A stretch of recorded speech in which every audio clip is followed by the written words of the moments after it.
Bismillahirrahmanirrahim. My name is Dr. Mohammad Ibrahim. Today we will discuss about the topics of group.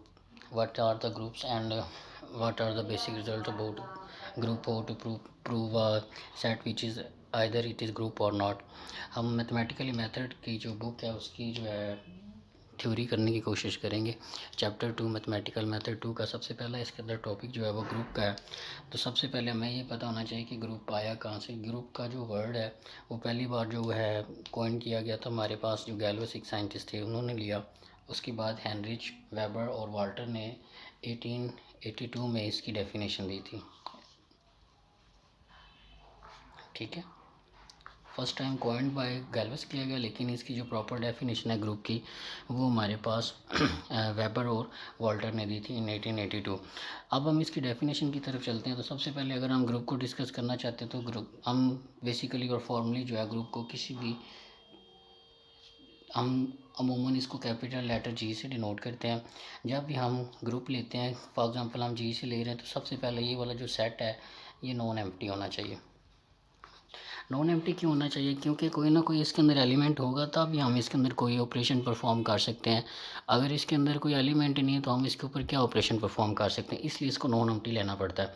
उसके बाद किसी भी set को, for example वो set जी था, उसको हम ग्रुप कहेंगे, वो सम अंडर सर्टन ऑपरेशंस होते हैं। फॉर एग्जांपल हम यहाँ पे जी ले लेते हैं और यहाँ पे कोई स्टैरिक ले लेते हैं। ये जी एक ग्रुप है अंडर दिस स्टैरिक ऑपरेशन। ये स्टैरिक ऑपरेशन क्या क्या हो सकता है?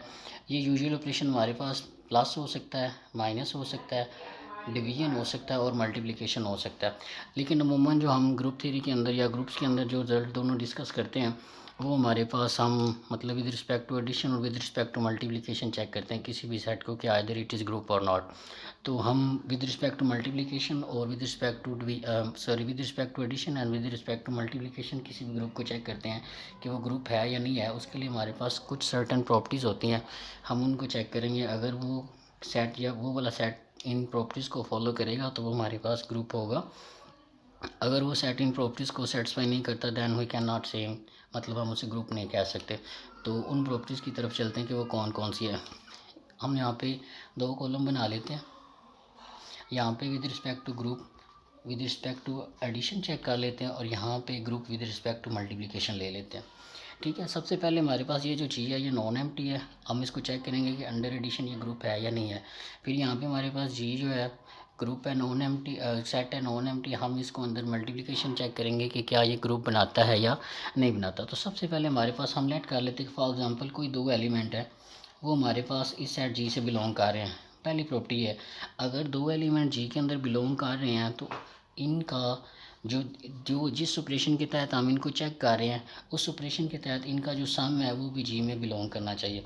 अगर दो नंबर या दो एलिमेंट्स जी से बिलोंग कर रहे हैं और उनका सम भी जी से बिलोंग कर रहा है तो इसका मतलब ये होगा कि हमारे ग्रुप की जो पहली प्रॉपर्टी है वो होल्ड कर जाएगी और इसको हम बोलते हैं कोलेयर लॉ। अगर कोई ग्रुप पहली प्रॉपर्टीज़ को सेटिस्फाई का, अगर कोई सेट हमारे पास दो एलिमेंट हम सेट के लेते हैं और उनके जिस ऑपरेशन के तहत हम उसको ग्रुप चेक कर रहे हैं वो ऑपरेशन उसके ऊपर परफॉर्म करते हैं और वो भी उसी जी का ही एलिमेंट आता है, तो तब हम ये कहेंगे कि इसकी पहली प्रॉपर्टी जो है सेटिस्फाई होगी। अगर किसी सेट के लिए ये वाली प्रॉपर्टी होल्ड कर जाती है जिसे हम कोलेयर लॉ कह रहे हैं तो इसका हमारे पास एक स्पेशल नेम हम ये बात कर रहे थे कि अगर दो एलिमेंट हमने जी से लिए, अगर हम उन दोनों को सम करें, अंडर एडिशन हम चेक करें, तो अगर हम उन दोनों का सम चेक करें और अगर वो भी हमारे पास जी में से आ जाता है तो इसका मतलब ये होगा कि वो हमारे पास पहली प्रॉपर्टीज़ को सेटिस्फाई कर दिया। अगर कोई सेट दो एलिमेंट जी से बिलोंग कर रहे थे, हमने उनके अंडर सर्टन ऑपरेशन वो ऑपरेशन लगाया, वो दो एलिमेंट जो उनके समीशन से आए हैं मतलब अंडर एडिशन भी, वो भी जी के अंदर बिलोंग कर जाएँ, तो इसमें के लिए हम ये कहेंगे कि इस ग्रुप के लिए हमारे पास कोलेयर लॉ होल्ड कर गया। और ये फॉर ऑल जी है, कोई भी ए बी हम ले सकते हैं। ये नहीं कि अगर दो एलिमेंट लिए वो जी से बिलोंग कर रहे हैं और उसी सेट के कोई और दो एलिमेंट लेते हैं वो जी से बिलोंग नहीं करते तो हम ये कहने एक तो कर गया तो दूसरा नहीं किया। नहीं, ऑल एलिमेंट्स के लिए जब भी हम उनका सम लें तो वो भी अगर जी में से बिलोंग करेगा तो हम ये कहेंगे कि इसके लिए कोलेयर लॉ होल्ड कर गया। अगर किसी सेट के लिए कोलेयर लॉ होल्ड हो जाता है तो ऐसे ग्रुप को हम, मतलब ग्रुप की डेफिनेशन तो आगे जाके मुकम्मल होगी, लेकिन अगर वो पहली प्रॉपर्टीज़ को सेटिस्फाई कर देता है तो इसे हम ग्रुप पेड कहते हैं, ग्रुपोइड। अगर पहली कंडीशन होल्ड हो जाती है तो उसे ग्रुप एड कहते हैं। इसी तरह अगर हमारे पास दूसरी प्रॉपर्टी आती है, दूसरी प्रॉपर्टी में हम 3 एलिमेंट लेते हैं इस जी के, A B C belong to G, और अगर हम इनके दरमियान एसोसिएटिव लॉ होल्ड करवा दें, मतलब अगर इन दोनों के दरमियान ब्रैकेट थी, फिर इन दोनों के दरमियान ब्रैकेट थी, पहले बी और सी को जमा करें फिर ए में ऐड करें, या ए और बी को जमा करें और सी पे फिर ऐड कर दें, तो अगर ये वाली प्रॉपर्टी हमारे पास left hand side right hand side की इक्वल आ जाती है तो फिर हम कहेंगे कि एसोसिएटिव लॉ होल्ड कर गया। और अगर किसी ग्रुप के अंदर एसोसिएटिव लॉ होल्ड कर जाता है तो इस प्रॉपर्टी को होल्ड करने के बाद हम उसे कह सकते हैं कि ये सेमी ग्रुप है। तीसरे नंबर पे हमारे पास जो ग्रुप की प्रॉपर्टी आती है वो ये आती है कि अगर हमारे पास एक एलिमेंट जी से बिलोंग कर रहा है, ठीक है, और एक ऐसा एलिमेंट, सॉरी जहाँ पे जी आएगा, और एक ऐसा एलिमेंट भी हमारे पास यहाँ पे एग्जिस्ट करे, वो भी हमारे पास जी से बिलोंग कर रहा हो। फॉर एग्ज़ाम्पल हम उसको ई का नाम दे लेते हैं, ठीक है, और अगर हम ए प्लस ई करें, अंडर एडिशन है तो एडिशन के हिसाब से ऑपरेशन करेंगे, ए प्लस ई करें या ई प्लस ए करें तो उसका आंसर हमारे पास किसके इक्वल आए, वही एलिमेंट दोबारा आ जाए। जो हमने ए लिया था जी से और कोई ई एलिमेंट लिया था जी से, हमने ए के साथ जी को ऐड करवाया या ई को जी के साथ ऐड करवाया, तो आंसर हमारे पास अगर ए ही रहे तो इस तरह का जो ई एलिमेंट, और ये फिर भी हमारे पास जी से बिलोंग करेगा, और ये वाला जो एलिमेंट ई है इसे हम बोलेंगे आइडेंटिटी एलिमेंट। अब आइडेंटिटी एलिमेंट इसे कैसे बोलेंगे, अब अगर एडिशन के हिसाब से हम बात करें तो कौन सा नंबर है जिसको हम किसी भी नंबर में ऐड करें तो उसका आंसर वही नंबर दोबारा आ जाएगा। फॉर एग्जांपल ए है, ए के साथ मैं किसको ऐड करूं कि ये आंसर ए ही रहे, वो ज़ीरो है, ज़ीरो प्लस ए करें तो ये ए ही रहेगा। आप इधर से ऐड करवा दें, लेफ्ट साइड से ऐड करवाएं, राइट साइड से ऐड करवाएं, तो इसका आंसर क्या रहना है, ए ही रहना है। तो बेसिकली हमारे पास हम बताना क्या चाह रहे हैं कि अगर हम ग्रुप को with respect to with respect to addition check कर रहे हैं तो एडिशन के हिसाब से जो हमारे पास आइडेंटिटी एलिमेंट आता है वो हमारे पास क्या है, ज़ीरो है, ये आपने याद रखना है, ठीक है। और अगर तीन प्रॉपर्टी से किसी सेट के अंदर होल्ड कर जाती हैं तो ये एक स्पेशल मतलब ग्रुप की तरफ हम अभी मूव कर रहे हैं, लेकिन अगर ये तीन प्रॉपर्टियाँ अगर किसी के अंदर सेटिस्फाई हो जाती है तो फिर हम उसे क्या कहते हैं, उसको हम नाम देते हैं मोनोइड का, इसको नाम देते हैं मोनोइड का, MO मोनोइड। अब चौथी प्रॉपर्टी हमारे पास क्या आती है, जिसके बाद ये ग्रुप हम इसको कह सकते हैं। चौथी प्रॉपर्टी हमारे पास ये कहती है कि अगर कोई एलिमेंट जी से बिलोंग कर रहा था, फिर एक ऐसा एलिमेंट भी जी के अंदर बिलोंग करना चाहिए कि अगर हम उन दोनों को ऐड करें तो आइडेंटिटी एलिमेंट आ जाए। हम किसके ग्रुप की बात कर रहे हैं, विद रिस्पेक्ट टू एडिशन के हिसाब से। अब ये ए है, ए के साथ मैं किसको ऐड करूं कि ये आइडेंटिटी आ जाए, और आइडेंटिटी एडिशन के हिसाब से हमने क्या कहा कि ज़ीरो हमारे पास विद रिस्पेक्ट टू एडिशन के क्या होती है, आइडेंटिटी। तो यहाँ पे अगर हम माइनस ए लेंगे, अब इनको अगर हम ऐड करें ऑपरेशन ऑपरेट करने के बाद ये हमारे पास आ जाएगा ज़ीरो, और ज़ीरो हमारे पास क्या होती है, आइडेंटिटी होती है विद रिस्पेक्ट टू एडिशन। तो अगर हमारे पास ए था तो ग्रुप के अंदर एक माइनस ए भी एग्जिस्ट करेगा जिसको हम ए का इन्वर्स कहेंगे। जब भी हम एक एलिमेंट को उसके इन्वर्स के साथ जो ऑपरेशन दिया है वो ऑपरेट करवाएंगे तो वो हमारे पास हमेशा आइडेंटिटी देगा। तो ए का इन्वर्स क्या होगा, minus a with respect to addition, और इन दोनों को ऐड करेंगे तो ज़ीरो आ जाएगा, और ज़ीरो यहाँ पे हमारे पास क्या है, हमारे पास एडिटिव आइडेंटिटी है। एडिशन के हिसाब से जो आइडेंटिटी एलिमेंट होता है वो ज़ीरो होता है, ये हमारे पास आइडेंटिटी एलिमेंट आ गया। तो अगर किसी सेट के अंदर ये चार प्रॉपर्टी होल्ड जाए, क्लोजर लॉ हो जाए, semi group closure law hold हो जाए, एसोसिएटिव लॉ होल्ड हो जाए, और आइडेंटिटी उसके अंदर अगर एग्जिस्ट करती है और हर एलिमेंट का इन्वर्स भी एग्जिस्ट करता है, तो फिर हम उस चीज़ को क्या कहेंगे कि वो हमारे पास क्या है, एक ग्रुप है with respect to addition. Then G is with respect to addition is group. अब यही प्रॉपर्टी सेम इसी पैटर्न पे हमारे पास मल्टीप्लिकेशन के हिसाब से भी हम चेक कर सकते हैं। ये हमने ग्रुप बताया कि ये with respect to addition group है। अब हम चेक करते हैं कि कोई भी group with respect to multiplication कब ग्रुप होगा। फॉर एग्जांपल पहली प्रॉपर्टी, अगर हम कोई ए जी से लेते हैं, ठीक है, सॉरी ए कोमा बी, दो एलिमेंट ले रहे हैं जी से, और अगर हम उन दोनों का प्रोडक्ट लें, प्रोडक्ट का मतलब ये है ना कि उनका ऊपर मल्टीप्लिकेशन ऑपरेशन ऑपरेट करवाएं। इसको हम ऐसे भी लिखते हैं और ऐसे भी लिखते हैं, ऐसे लिख लेते हैं, ये ज़्यादा बेस्ट है, ठीक है। जी को हम चेक कर रहे हैं कि विद रिस्पेक्ट टू मल्टीप्लिकेशन ये ग्रुप है या नहीं है, तो हम इसके दो एलिमेंट ले लेंगे ए और बी, वो जी से बिलोंग करे। अगर उनका प्रोडक्ट भी जी से बिलोंग कर जाए तो इसका मतलब ये होगा कि ये जो क्लियर ला था विद रिस्पेक्ट टू मल्टीप्लिकेशन वो हमारे पास होल्ड हो गया, और इसे हम ग्रुप पेड कहेंगे अंदर मल्टीप्लिकेशन। इसी तरह हम दूसरी प्रॉपर्टी चेक कर लेते हैं कि अगर ए बी सी तीन एलिमेंट हम जी से ले रहे हैं, और अगर ये इस तरह से इनको लिखा जा सके, इन दोनों के दरमियान पहले ब्रैकेट लगा सकते हैं, बाद में भी लगा सकते हैं, कोई इशू नहीं। अगर लेफ्ट हैंड साइड का आंसर राइट हैंड साइड के इक्वल आ जाए तो हम इसे क्या कहेंगे कि ये हमारे पास एसोसिएटिव लॉ होल्ड हो गया with respect to multiplication. Third number पे प्रॉपर्टी हमारे पास ये है कि अगर कोई ए जी से बिलोंग कर रहा है, ठीक है, तो कोई एक ऐसा ए भी जी के अंदर ऐसा कोई एलिमेंट जी के अंदर पड़ा है, जब हम ए को उसके साथ मल्टीप्लिकेशन करवाएं तो वही आंसर आ जाए। यस, 1 भी जी के अंदर पड़ा होगा और ए को हम 1 से मल्टीप्लाई करवा दें या 1 को ए से मल्टीप्लाई करवा दें तो इसका आंसर क्या रहना है, ए ही रहना है, वही आंसर दोबारा आ जाएगा। तो यहाँ पे 1 जो है ये हमारे पास क्या है, आइडेंटिटी एलिमेंट है, identity element with respect to multiplication.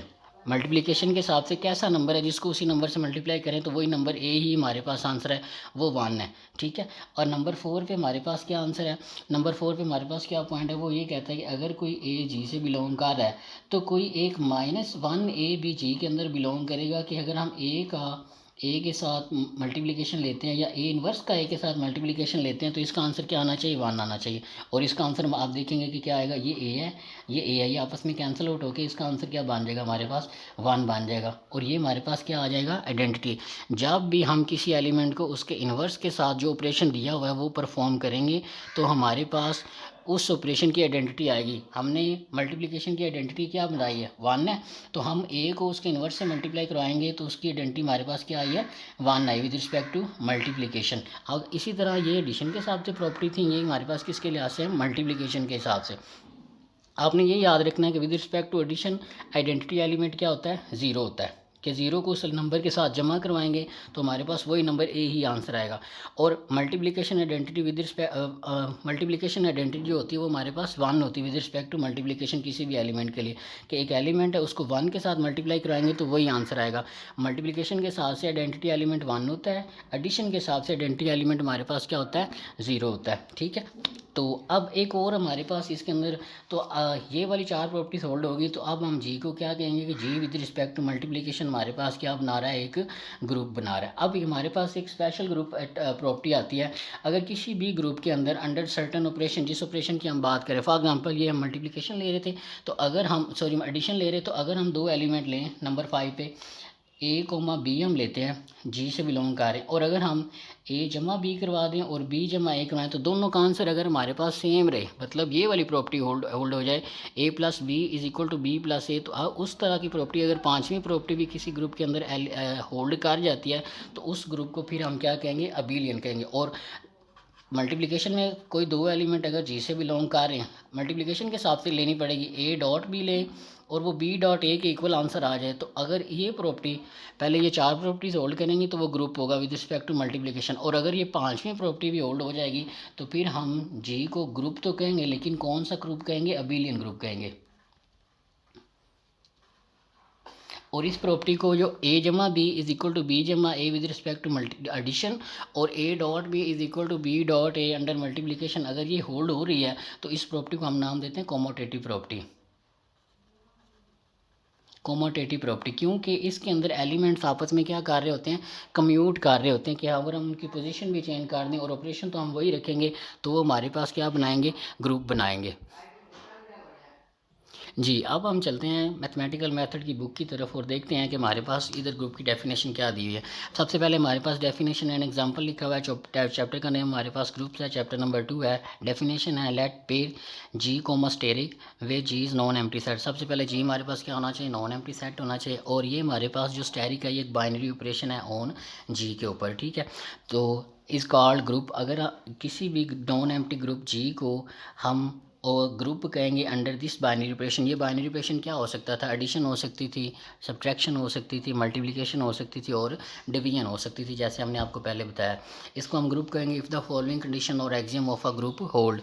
तो ग्रुप के एक्सियम या ग्रुप की कंडीशंस क्या है हमारे पास, सबसे पहले हमारे पास binary operation is associative is that, मतलब अगर हमारे पास 3 एलिमेंट हम जी के ले लें, ए स्टेरिक बी इन दोनों के दरमियान ब्रैकेट, फिर स्टेरिक जी या C is equal to A asterisk into B asterisk C is equal to, इन दोनों का आंसर आपस में इक्वल रहेगा for A B C G, A B C belong to G. अगर हम 3 एलिमेंट जी के लेते हैं और ये लॉ अगर हमारे पास होल्ड हो जाता है, left hand side is equal to right hand side आ जाती है, तो हम उसको क्या कहेंगे, एसोसिएटिव लॉ। यहाँ पे उन्होंने जो क्लियर लॉ वाली प्रॉपर्टी थी वो उन्होंने यहाँ पे डिफाइन नहीं की। यहाँ पे उनसे मुराद ये जो बाइनरी ऑपरेशन ले रहे हैं ये ऑटो ले रहे हैं कि मतलब उसके अंदर क्लियर लॉ होल्ड हो चुका है, इस सेंस में इसको ले रहे हैं, तो इसलिए यहाँ पे उन्होंने पहली प्रॉपर्टी को डिस्कस नहीं किया, तो यहाँ पर डायरेक्ट एसोसिएटिव लॉ उन्होंने डिस्कस किया। उसके बाद अगर हम एक एलिमेंट जी में से बिलोंग करें और ए स्टेरिक ई लें या ई स्टेरिक ए लें, तो हमारे पास आंसर अगर ए ही आ जाए तो यहाँ पे हमारे पास ई क्या होगा, आइडेंटिटी एलिमेंट होगा। यहाँ पे उन्होंने थोड़ी सी एडवांस डेफिनेशन लिखी है, हमने इसको विद रिस्पेक्ट टू मल्टीप्लिकेशन भी देखा और विद रिस्पेक्ट टू एडिशन भी देखा। हमें पता है कि किसी भी एलिमेंट को विद रिस्पेक्ट टू एडिशन ई के साथ ऐड करेंगे या ई को विद रिस्पेक्ट टू ए के साथ एडिशन ऐड करेंगे तो एडिशन के हिसाब से आइडेंटिटी एलिमेंट क्या आता था, 0, और मल्टीप्लिकेशन अगर हम यहाँ पे ले रहे हैं तो फिर आइडेंटिटी एलिमेंट क्या आएगा, 1 आएगा। उन्होंने दोनों डेफिनेशन को कंबाइन करके यहाँ पे लिखा है। तो A asterisk E is equal to E asterisk A, अगर वो ए के ही इक्वल आ जाता है तो हमारे पास हम ये कहेंगे कि ई जो है ये हमारे पास आइडेंटिटी एलिमेंट है, ठीक है, और ई को हम आइडेंटिटी एलिमेंट ऑफ जी कहेंगे।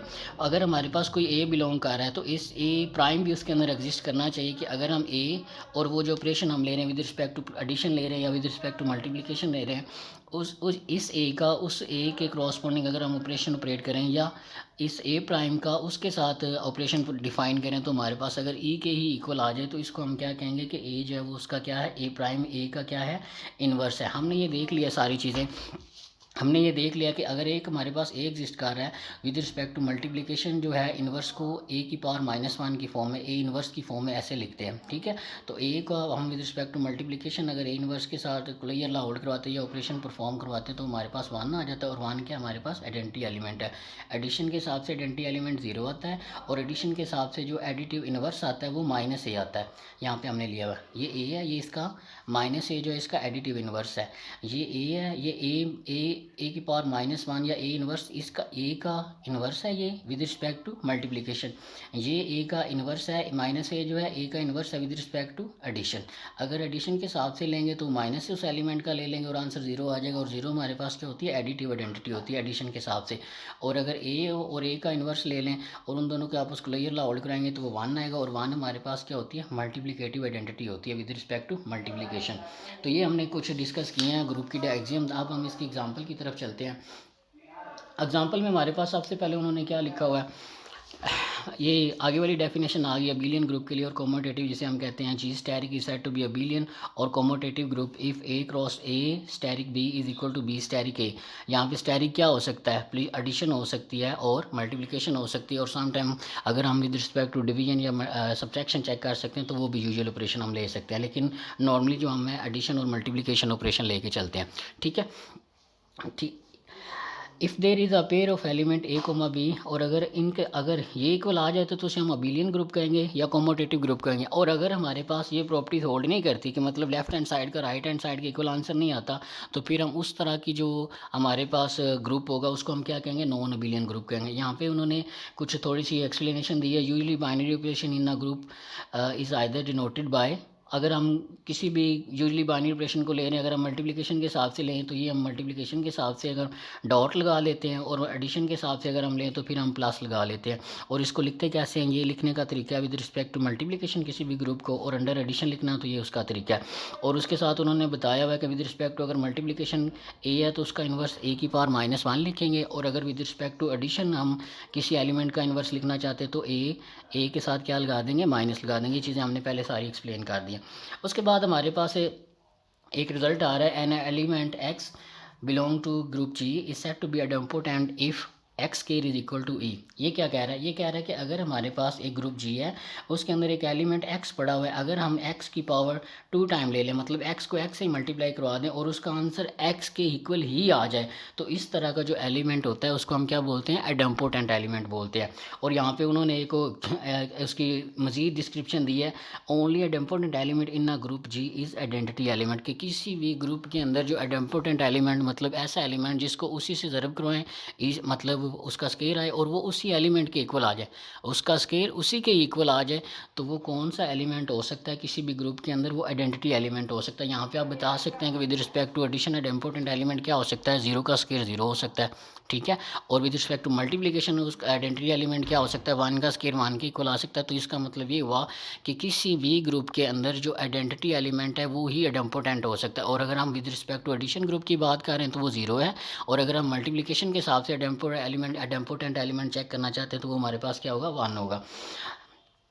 ये हमारे पास उसने आगे प्रूव किया हुआ है कि हमारे पास अगर कोई भी इम्पोर्टेंट एलिमेंट है तो वो हमेशा आइडेंटिटी ही होगा। हम यहाँ पे इसको प्रूव कर लेते हैं। Let G belong to x belong to G be an important element. Then हम इम्पोर्टेंट एलिमेंट की डेफिनेशन लगाते हैं। इम्पोर्टेंट एलिमेंट की डेफिनेशन क्या कहती है कि उसी एलिमेंट का स्केयर किसके इक्वल आएगा? उसी एक्स के इक्वल आएगा, उसी एलिमेंट के इक्वल आएगा। तो X square is equal to X आ गया। अब अगर हमारे पास एक्स जो है वो जी से बिलोंग करता है तो हमें पता है कि अगर एक ग्रुप जी है उसके अंदर आइडेंटिटी एलिमेंट भी एग्जिस्ट करेगा, उसका इन्वर्स भी एग्जिस्ट करेगा। तो हम बोथ साइड इसके इन्वर्स से मल्टीप्लाई करवा देते हैं। यहाँ से इन्वर्स मल्टीप्लाई करवाएंगे, यहाँ से भी इन्वर्स मल्टीप्लाई करेंगे। हम ज़रा करके देखते हैं। हम ये शो करवाना चाह रहे हैं कि किसी भी ग्रुप के अंदर जो इम्पोर्टेंट एलिमेंट होता है वो हमारे पास आइडेंटिटी होता है, आइडेंटिटी के अलावा कोई और एलिमेंट नहीं हो सकता। जी ले लेते हैं हम। हमारे पास इम्पोर्टेंट एलिमेंट की डेफिनेशन ये होती है, हमें पता है। यहाँ पे हम ले लेते हैं कि late x belong to G. अगर जी से बिलोंग कर रहा है, हमने इम्पोर्टेंट एलिमेंट की डेफिनेशन लगाई। अब हमें पता है कि इफ़ एक्स बिलोंग कर रहा है जी से और जी एक ग्रुप है तो एक्स का इन्वर्स भी जी से बिलोंग करेगा, ठीक है। तो हम इसके बोथ साइड क्या करवा देते हैं? इक्वेशन ए को माइनस एक्स के इन्वर्स से मल्टीप्लाई करवा देते हैं। यहाँ पे भी हम इन्वर्स से मल्टीप्लाई करवा देते हैं और यहाँ से भी एक्स इन्वर्स से मल्टीप्लाई करवा देते हैं। अब इसको ज़रा खोलते हैं। ये हमारे पास क्या लिखा हुआ है? इसको हम एक्स डॉट एक्स लिख सकते हैं, एक्स वन डॉट एक्स। अब हमें इसके ऊपर एसोसिएटिव लॉ होल्ड करवाते हुए इसको ऐसे लिख सकते हैं। अब ये एक एलिमेंट है, ये एक एलिमेंट है, इसके साथ उसका इन्वर्स मल्टीप्लाई हो रहा है। तो अगर एक एलिमेंट है उसके साथ उसका इन्वर्स मल्टीप्लाई हो रहा है, ये एक एलिमेंट था उसके साथ उसका इन्वर्स मल्टीप्लाई हो रहा है, तो उसका आंसर क्या आता था? आइडेंटिटी। यहाँ पे हम वन नहीं लिखेंगे, हम यहाँ पे जनरल बात कर रहे हैं। यहाँ पे हम एडिशन के हिसाब से भी बात कर सकते हैं, मल्टीप्लिकेशन के हिसाब से बात करते हैं। यहाँ पे हम जनरल बात कर रहे हैं, यहाँ पे हम आइडेंटिटी जीरो या वन नहीं लिखेंगे, यहाँ पे हम आइडेंटिटी ई ले लेते हैं। E is equal to X आ जाएगा। ये इन्वर्स है, ये उसका एलिमेंट पड़ा है। अगर इन्वर्स का उसके एलिमेंट के साथ ऑपरेशन कोई भी परफॉर्म हो रहा हो तो वो हमारे पास आंसर क्या देता है? आइडेंटिटी देता है। तो आइडेंटिटी किसी भी एलिमेंट से मल्टीप्लाई हो या एडिशन के हिसाब से हो, आइडेंटिटी हो और साथ में एलिमेंट पड़ा हो और आपस में ऑपरेशन परफॉर्म हो रहा हो तो उसका आंसर क्या आता है? वही एलिमेंट दोबारा आता है। ये एक्स इज इक्वल टू ई आ जाएगा। तो हमने देखा कि हमारे पास इम्पोर्टेंट एलिमेंट की डेफिनेशन हमने क्या चेक की कि एक्स का स्केयर उसी के इक्वल आना चाहिए। तो हम ये देखा कि अगर हमने x square is equal to x लिया तो बेसिकली एक्स किसके इक्वल आ गया? एक्स आइडेंटिटी के इक्वल आ गया। तो ये शो करता है कि किसी भी ग्रुप के अंदर अगर कोई एलिमेंट इम्पोर्टेंट एलिमेंट की कंडीशन को सेटिस्फाई करता है तो that is only and only identity element of that group. अगर हम एडिशन के हिसाब से चेक करेंगे तो वो आइडेंटिटी एलिमेंट हमारे पास क्या हो जाएगा? एक्स जीरो हो जाएगा। और अगर हम विद रिस्पेक्ट टू मल्टीप्लिकेशन उसको चेक करेंगे तो वो आइडेंटिटी एलिमेंट हमारे पास क्या हो जाएगा? वन हो जाएगा। देखिए जीरो का स्केयर करेंगे तो वो जीरो रहेगा, वन का स्केयर करेंगे तो वो वन रहेगा। तो ये हमारे पास इम्पोर्टेंट एलिमेंट की डेफिनेशन को सेटिस्फाई कर रहे हैं। उसके बाद हमारे पास एक एग्जांपल दी हुई है। कंसीडर एग्जांपल नंबर वन है, कंसीडर जी हमारे पास एक सेट दिया हुआ है, उसके एलिमेंट्स हमारे पास क्या है? वन और माइनस वन है। और let be the binary operation define on with respect to multiplication of real number, then G under multiplication is a group. हमने ये चेक करना है कि अगर हमारे पास एक जी दिया हुआ है, जी हमारे पास दिया हुआ है, वन माइनस वन दिया हुआ है, और इसको हमने चेक करना है कि जी जो है अंडर मल्टीप्लिकेशन ग्रुप है या नहीं है। तो इसको ग्रुप चेक कर लेते हैं। सबसे पहले हमारे पास कुलेयर लॉ हमने होल्ड करवाना है। हमने तमाम एलिमेंट्स के लिए कुलेयर लॉ होल्ड चेक करना होता है। फॉर एग्जांपल हमारे पास वन और माइनस वन हम जी से बिलोंग कर लेते हैं, इनका with respect to multiplication check करना है तो इसका आंसर क्या आएगा? माइनस वन और माइनस वन जी से बिलोंग कर रहा है। अब एक बात आपने और याद रखनी है कि हम ये वाला जो है कंडीशन वो तमाम एलिमेंट्स के लिए चेक करते हैं। ये नहीं कि आपने वन और माइनस वन को आपस में चेक करवा लिया तो जनाब ये ग्रुप बन गया, ऐसे नहीं है। हम वन को वन के साथ भी, अभी हम कुलेयर ला चेक कर रहे हैं, वन का वन के साथ कुलेयर ला चेक करते हैं तो ये हमारे पास वन के इक्वल आएगा, ये जी से बिलोंग करेगा। माइनस वन का माइनस वन से करवाएंगे तो ये भी वन आएगा, ये भी जी से बिलोंग करेगा। तो यही हमारे पास तकरीबन एक और पॉसिबिलिटी है कि वन को वन से मल्टीप्लाई करवाएं तो ये भी वन के इक्वल आएगा, ये भी जी से बिलोंग करेगा। तो हमने यार एलिमेंट को अपने साथ उसका कुलेयर ला भी चेक कर लिया और उसका दूसरे एलिमेंट के साथ भी कुलेयर ला चेक कर लिया। तो हमने ये चेक किया कि हर एलिमेंट अगर हम उसका कुलैयर लॉ चेक करते हैं तो वो जी से बिलोंग कर रहा है, ठीक है, विद रिस्पेक्ट टू मल्टीप्लिकेशन। तो इसके लिए इसके अंदर कुलैयर लॉ हमारे पास होल्ड हो जाता है। अगर हम इसके हम ये देखो दूसरी प्रॉपर्टी चेक करते हैं कि दूसरी प्रॉपर्टी कहते हैं एसोसिएटिव, लेकिन यहाँ पे तो दो एलिमेंट, हम एसोसिएट प्रॉपर्टी कैसे चेक करेंगे? तो ये ज़रूरी नहीं है कि दो एलिमेंट दिए हैं तो हम ए बी सी क्या लेंगे, हम ए को 1 ले लेते हैं, बी को -1 ले लेते हैं, सी को फिर 1 ले लेते हैं। तो हम इसके ऊपर जो है एसोसिएटिव प्रॉपर्टी वो भी चेक कर लेते हैं। अगर दो एलिमेंट दिए तो आप एक एलिमेंट को रिपीट भी तो कर सकते हैं, हमारे पास कोई कंडीशन नहीं इस तरह की। पहले इन दोनों के दरमियान ब्रैकेट लगा लेते हैं, इन दोनों के दरमियान ब्रैकेट लगा लेते हैं, यह आ जाएगा 1 -1 मल्टीप्लिकेशन 1 इज़ इक्वल टू ए 1 है, बी हमारे पास -1 है, डॉट 1। तो 1 को -1 से मल्टीप्लाई करेंगे -1 आएगा, ये -1 आ जाएगा, ये 1 आ जाएगा, ब्रैकेट खुलेगी तो ये मल्टीप्लाई होंगे तो -1 इज़ इक्वल टू -1 हो जाएगा। तो एसोसिएटिव लॉ भी हमारे पास होल्ड कर जाएगा। अब देखेंगे कि अगर आप यहाँ पे -1 भी तीनों ले लें, तीनों पॉजिटिव 1 भी ले लें, इन दोनों को माइनस ले लें, इसको भी प्लस ले लें, तो उसके लिए भी एसोसिएटिव लॉ आप चेक करेंगे और ये उसके लिए होल्ड करेगा।